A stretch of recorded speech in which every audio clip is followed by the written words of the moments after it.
அறத்தாற்றின் இல்வாழ்க்கை ஆற்றின் புறத்தாற்றின் போவை பெறுவது எவன் என்று வள்ளுவர் கூறியிருக்கிறார். என்ன கேட்டா ஒரு விமானத்தை ஓட்டுறவனும் குடும்பத்தை நடத்துறவனும் ரெண்டு ஒண்ணுதான். இதுல யாரு கண்ணை சேர்ந்தாலோ கண்ணீர்ல மிதக்க வேண்டியதுதான். இந்த சமுதாயம் முன்னேறணும்னா அதுக்கு குடும்ப நலம் ரொம்ப முக்கியமானது. இன்னும் மேல சொல்லணும்னா, வெளிப்படையா சொல்லணும்னா, குடும்பத்தை நடத்துறவன் அவனவன் தன் தாய் தந்தையரையும் மனைவி மக்களையும் கண்கலங்காம என்னைக்கு பாத்துக்கிறானோ அன்னைக்கு தான் அவனுக்கு இந்த சமுதாயத்துல நல்ல மனிதன்கிற அந்தஸ்து கிடைக்கும். இன்னொரு உதாரணம் சொன்னா, ஒரு வண்டியோட 2 எருதுகள் தேவை. அந்த 2 எருதுகளும் சமமான பாதையில போனா தான் வண்டி போக வேண்டிய இடத்த போய் சேரும். அது மாதிரிதான் குடும்பம் வண்டி செம்மையா ஓடும். ஒருத்தருக்கு ஒருத்தர் விட்டு கொடுத்து அதுல சார் ப்ரோக்ராம் போயிடுச்சு. பக்கத்து வீட்டுக்கார இது கூட பண்ணலாம். எப்படி நல்லா இருந்துச்சு ப்ரோக்ராம், நல்லா இருக்கேண்ணா. தேங்க்யூ. அதான் அன்னைக்கு கூட பார்த்தேன், இதான் பேசலாமேன்னு. தெரியல, கடவுளை தான் நம்பி இருக்கேன். எங்க மாமனார் மாமியார் பேசுறது கூட பெரிய பிரச்சனை இல்லை. ஆனா எங்க அப்பா அம்மா பேசுறதுதான் குழந்தை இல்லாதவ மலடி. நானும் எத்தனையோ கோயிலுக்கு போயிட்டேன்க்கா, ஒன்னும் பிரயோஜனம் இல்ல. அவங்க எங்க அம்மா அப்பா 1 மாசத்துக்கு முன்னாடி இறந்துட்டாரு. ராமலிங்கம், டாக்டர் கிட்ட என்னமோ பேசிட்டு இருந்தியே, என்னப்பா சொன்னாங்க? நான் செத்துக்கிட்டு போயிருவேன்னு சொன்னாங்களா?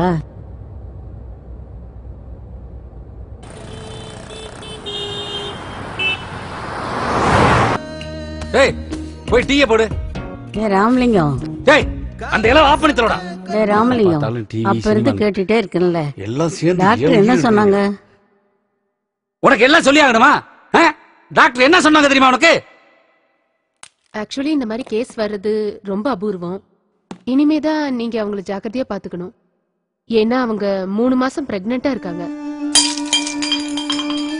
நான் பாட்டுக்கு போராட வர்ற இடமெல்லாம் நான் இப்படி என் குடும்பம் இப்படின்னு ஏகப்பட்ட பெருமை பேசிட்டு தர்றேன். ஆனா இந்த கொடுமையெல்லாம் கேள்விப்பட்டா ஒரு வய வாயால சிரிக்க மாட்டான். ஏங்க, அபார்ஷன் பண்ணிருக்கலாம்ல? அபார்ஷன் பண்ண முடியாது. அப்படி பண்ணா அவங்க உயிருக்கு ஆபத்து. இந்த பார், இப்ப சொல்றேன், துண்ணமா ஒரு மூலையில கடந்தமான இருக்கணும். வெளியில வந்து அசிங்கப்படுத்த கூடாது. பெத்தவங்க சோறு தான் போட முடியும், வளகாப்பா பண்ணி வைக்க முடியும். டேய், இந்த கர்மத்தத்துக்கு உள்ள போடுறா.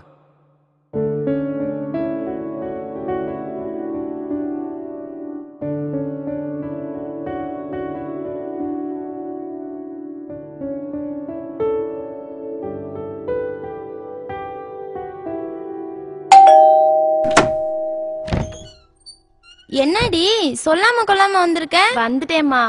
வாமா. எப்படி இருக்கீங்க? நல்லா இருக்கேம்மா. நீ மட்டும் தனியாவா வந்த? ஆமாமா, அவர் 2 நாள் கழிச்சு வராராம். தம்பி எங்கம்மா? வாங்க. எப்படி இருக்கீங்க? நல்லா இருக்கீங்களா? ஆமா, பாட்டி எங்கப்பா?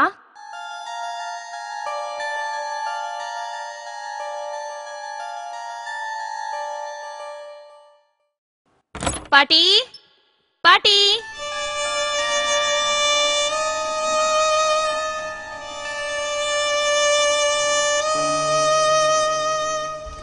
ஏங்க, மாப்பிள்ள இன்னும் 2 நாள்ல வந்துருவாருங்க. இந்த விஷயம் எல்லாம் தெரிஞ்சிச்சுன்னா பெரிய அசிங்கமாயிரும். என்ன பண்றது? என்கிட்ட கேட்டா? உங்ககிட்ட கேட்காம எங்க அம்மாவா பிள்ளை தச்சியா இருக்கா? பேச வந்துட்டாரு பெருசா. பாவண்டி, அவங்க சின்ன வயசுலயே 2 பேரும் ஆம்பளை பையனா போயிட்டீங்க. ஒரு பொம்பளை பிள்ளை இருந்தா நல்லா இருக்கணும் எங்க அம்மா சொல்லிட்டு இருப்பாங்க. இப்ப வயசான காலத்துல வாய் வயிறுமா பாக்குறதுக்கு ரொம்ப சங்கடமா இருக்கு. ஆமா ஆமா, குழந்தை பெத்துக்கிற வயசுதான் இது. ஏன் உங்க அம்மாவுக்கு நீங்க மட்டும்தான் மகனா? உங்க தம்பி இல்ல? அவரும் இந்த ஊர்ல தானே இருக்காரு. ஏன் அவர் பாத்துக்க மாட்டாராமா? சொந்த வீட்டுல தானே இருக்காரு. உங்கள மாதிரி மாமியார் வீட்லயா இருக்காரு? பேச வந்துட்டாரு பெருசா. காலைல வேலையா உங்க தம்பியை பார்த்து பேசுங்க. என்ன சொல்ற? ஆமாண்டா, அதான் அம்மாவை இங்க விட்டுட்டு போலான்னு. பேருக்கு தானே சொந்த வீடு, புறா கூடு மாதிரி. இதுக்குள்ளதான் கக்கூசு கிச்சன் எல்லாமே. இந்த வீட்டுக்குள்ள எப்படி பேசாம இருக்கியா? அண்ணா, இப்ப அம்மா எங்க இருக்காங்க? கீழே தாண்டா இருக்கிறாங்க. இங்கே கூட்டு வந்து அண்ணே, இந்த ஏரியாவில் கொஞ்சம் மரியாதை இருக்கு. வெளியே தெரிஞ்சா அசிங்கமா தயவு செய்து எங்கேயாவது அனாதாசம் கிடைச்சது. காலையில இருந்து கார்லயே சுத்திட்டு இருக்கோமே, வீட்டுக்கு போலாம்ப்பா.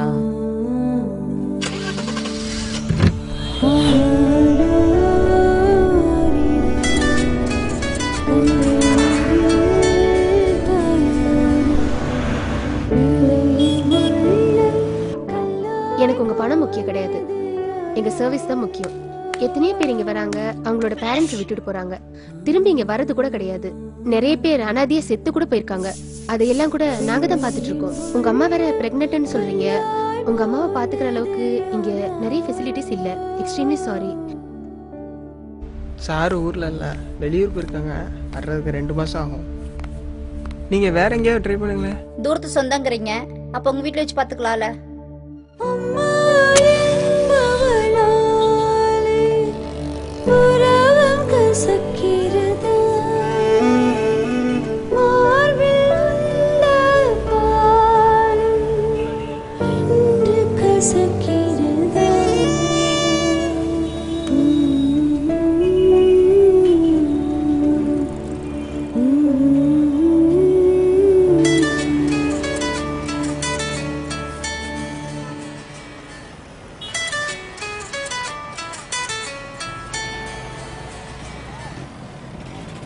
ஹலோ ஹலோ, எவ்வளோ நேரங்க ஃபோன் எடுக்கிறதுக்கு? மாப்பிள்ளை வந்துட்டாரு, உங்க அம்மா விட்டுட்டீங்களா? ஹலோ ஹலோ, கேட்டுட்டு இருக்கேன்ல, லைன்ல இருக்கீங்களா இல்லையா?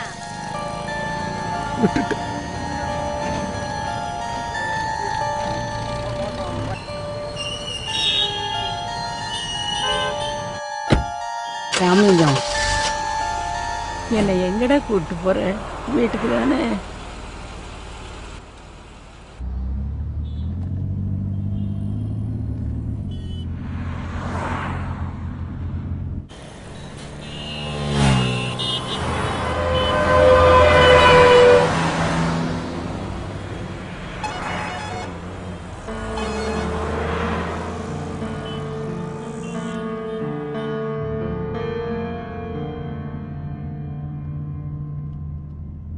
இப்ப தெரியாது என் அருமை, நான் செத்தா தெரியும்.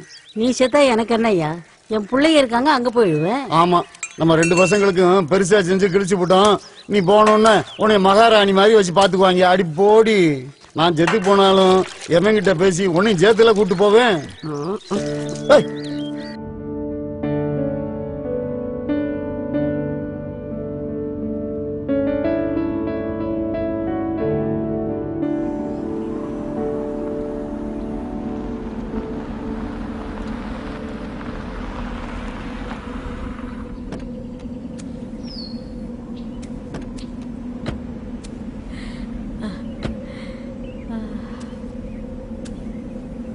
ஒண்ணுக்கு இன்னுக்கு போறாந்தா போயிட்டு.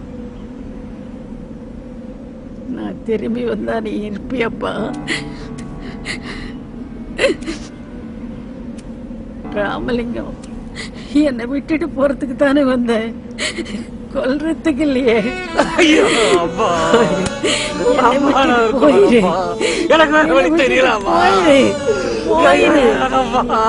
பாக்குறதுக்கு எனக்கு சக்தி இல்லை. போயிரு, போயிரு, நீ போயிரு, போயிரு, போயிரு.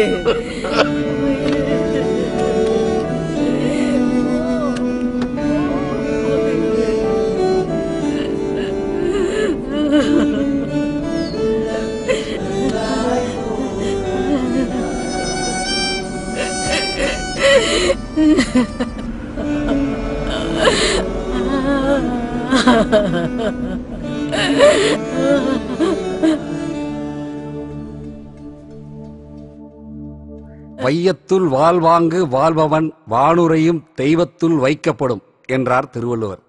நீங்க யாராவது கடவுளை பார்த்திருக்கீங்களா? இருக்காங்க, நம்ம வீட்டிலேயே இருக்காங்க. ஒண்ணு நம்மளை பெத்தவங்க அப்பா அம்மா, இன்னொன்னு நாம பெத்தவங்க நம்ம குழந்தைங்க.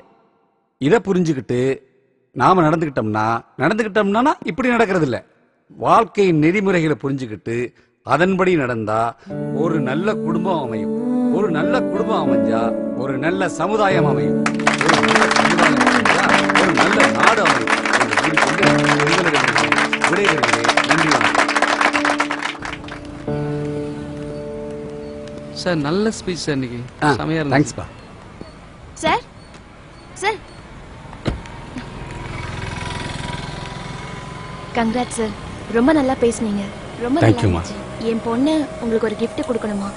அப்படியா? கொடுங்க. என்ன கிஃப்ட் தர போறீங்க?